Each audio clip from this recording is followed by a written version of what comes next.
Nah, dikatakan dia kompas karena dia mengarahkan sifatnya ya. Sama seperti kompas, perannya dia memberi arah. Budaya standar ini juga memberi arah pada pola pikir, pola merasa, dan pola perilaku dari kelompok masyarakat tersebut.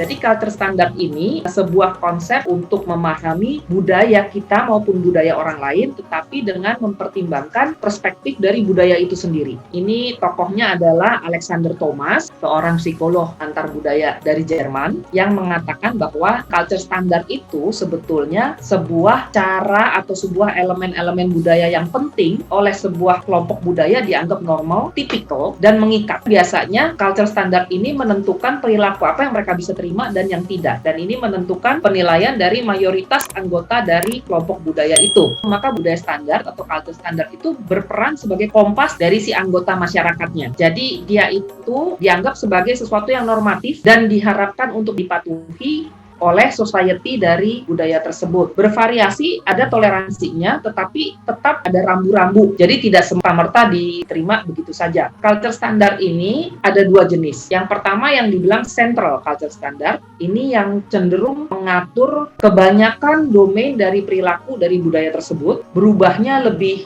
lambat. Ada yang peripheral. Peripheral culture standard ini yang diatur biasanya hanya spesifik domain dan berubahnya lebih cepat. Nah, dikatakan dia kompas karena dia mengarahkan sifatnya ya. Sama seperti kompas, perannya dia memberi arah. Budaya standar ini juga memberi arah pada pola pikir, pola merasa, dan pola perilaku dari kelompok masyarakat tersebut. Jadi, culture standard itu menjadi sangat penting karena dia kemudian mengatur dan menentukan bagaimana perilaku kita dan perilaku orang lain. Itu kita nilai. Saya sedikit bandingkan dengan konsep culture dimension yang di sesi lalu dipelajari bersama Bu Murni. Culture dimension sama culture standard itu dua-duanya bisa dipakai untuk memahami sebuah fenomena pertemuan budaya. Sama-sama bisa dipakai, tapi perspektif yang digunakan itu berbeda. Kalau dimensi budaya, cultural dimension yang minggu lalu atau sesi lalu Ibu Bapak pelajarin, yaitu sudah ada dimensi-dimensinya. Ibaratnya sudah ada penggarisnya. Penggarisnya sama. Kemudian berbagai bangsa diukur menurut penggaris yang sama. Kira-kira seperti itu ya. Kalau Hofstede, penggarisnya itu ada 6. Power distance, individualistic culture, collectivistic, ada masculinity, femininity, kemudian ada uncertainty avoidance, dan sebagainya. Jadi dia punya 6 misalnya, 6 penggaris. Lewis itu ada multi-active, reaktif, terus Hall itu punya low context, high context, tapi intinya dia punya penggaris yang sama. Makanya bisa dibandingkan. Semua budaya dibandingkan dengan itu. Sebetulnya penggaris yang sama ini datang dari alat ukur kuesioner sebenarnya. Makanya kuantitatif. Berbagai bangsa diukur dengan skala yang sama, lalu setelah itu dia mendapatkan skor ini bisa diperbandingkan. Mana lebih tinggi, mana lebih rendah gitu. Maka pendekatannya dibilang kuantitatif. Dan bagus sekali untuk bisa membandingkan budaya. Misalnya ada kuesioner yang sama, kemudian kuesioner dikasih ke masyarakat Amerika, in-nya ratusan, dikasih ke